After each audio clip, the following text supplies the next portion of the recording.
Inter విద్యార్థులకు మధ్యాహ్న భోజన పథకాన్ని విద్యాశాఖ మంత్రి నారా లోకేష్ ప్రారంభించారు.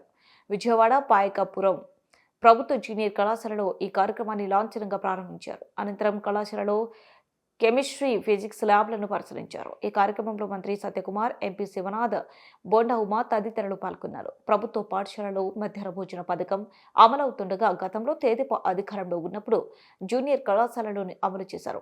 వైకాపా ప్రభుత్వం అధికారంలోకి రావడంతో ఇంటర్ కళాశాలలో నిలిపివేశారు.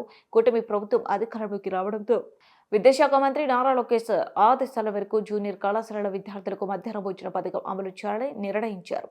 రాష్ట్ర వ్యాప్తంగా ఉన్న 475 ప్రభుత్వ జూనియర్ కాలేజీలో చదివే 1.48 లక్షల మంది ఈ పథకం వల్ల నేరుగా లబ్ధి పొందనున్నారు. ఈ పథకంలో భాగంగా 398 కాలేజీలను సమీపంలోని పాఠశాలలకు అనుసంధానం చేశారు. అవన్నీ ప్రైవేట్ కాలేజీలు, జూనియర్ కళాశాల వాళ్ళు వేస్తారు. మేడం గారిని ఒకటే చెప్పారు, ఎప్పుడైతే మన పిల్లలు ఆ స్థాయికి వస్తారో అప్పుడే నేను సంతృప్తి చెందుతా, అప్పుడే కాలు ఎగరేసుకుని నేను మంచి పని చేశాను బోర్డ్ ఆఫ్ ఇంటర్మీడియట్ ఎడ్యుకేషన్ అని ఆలోచిస్తాం. తరతరాలుగా మనం కొన్ని ఇబ్బందులు కూడా ఎదుర్కొంటూ వచ్చాం. కానీ ఇక్కడ మార్పు తీసుకురావాలంటే ముందల మనము స్కూల్ ఎడ్యుకేషన్లో మార్పులు తీసుకురావాలి. దానికి మన ప్రభుత్వం అనేక నిర్ణయాలు తీసుకుంది. తొలి నిర్ణయం రాజకీయాల్ని ప్రభుత్వ విద్యకి దూరం పెట్టాలని నిర్ణయం తీసుకుంది. మీరు చూశారు, ఎక్కడ కానీ మా ఫోటోలు లేవు, మా పార్టీ రంగులు లేవు, మీకు ఇచ్చే మెటీరియల్లో మా పేర్లు మేము పెట్టుకోవట్లేదు. ఎవరిని చూసి మనం సమాజానికి సేవ చేయాలి, ఎవరిని చూసి మనం మంచి పనులు చేయాలో వాళ్ళ పేర్లు పెట్టాం. డాక్టర్ సర్వేపల్లి రాధాకృష్ణన్ గారి పేరుతో స్కూల్ కిట్స్ అందజేశాం.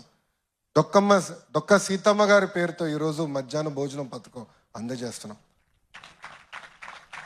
అంతేకాదు, గతంలో ప్రభుత్వం కార్యక్రమం చేస్తే ముందల పట్టుకెళ్ళేది మన పిల్లల్ని. ముఖ్యమంత్రి గారి ప్రోగ్రాం వస్తే మనం వెళ్ళాలి, మంత్రి గారి ప్రోగ్రాం వస్తే మనం వెళ్ళాలి. నేను ఆదేశాలు జారీ చేశా, మన పిల్లలు ఎక్కడికి వెళ్ళారు, ఓన్లీ చదువుతారని. ఏ ప్రోగ్రాంకి వెళ్ళేదానికి లేదు. ఇంకో పక్కన ప్రభుత్వ పాఠశాలలో కానివ్వండి, జూనియర్ కళాశాలలో కానివ్వండి, ఎక్సెప్ట్ జాబ్ మేళాస్ ఇంకెలాంటి కార్యక్రమాలు కూడా జరిగేదానికి లేదని మేము నిర్ణయం తీసుకున్నాం. దీంతో పాటు ఉపాధ్యాయులు అనేక ఇబ్బందులు గతంలో ఎదుర్కొన్నారు. యాప్ల భారం విపరీతంగా ఉంది. అది కొన్ని నిర్ణయాలు ఆల్రెడీ తీసుకున్నాం. ముందు కూడా మొత్తం స్ట్రీమ్లైన్ చేసి యాప్ల భారం కూడా తగ్గించాలనేది మన ప్రభుత్వం నిర్ణయం తీసుకుంది. ఇంతేకాకుండా కేజీ నుంచి పీజీ మొత్తం కరికులం రీవ్యాంప్ చేయాలని నేను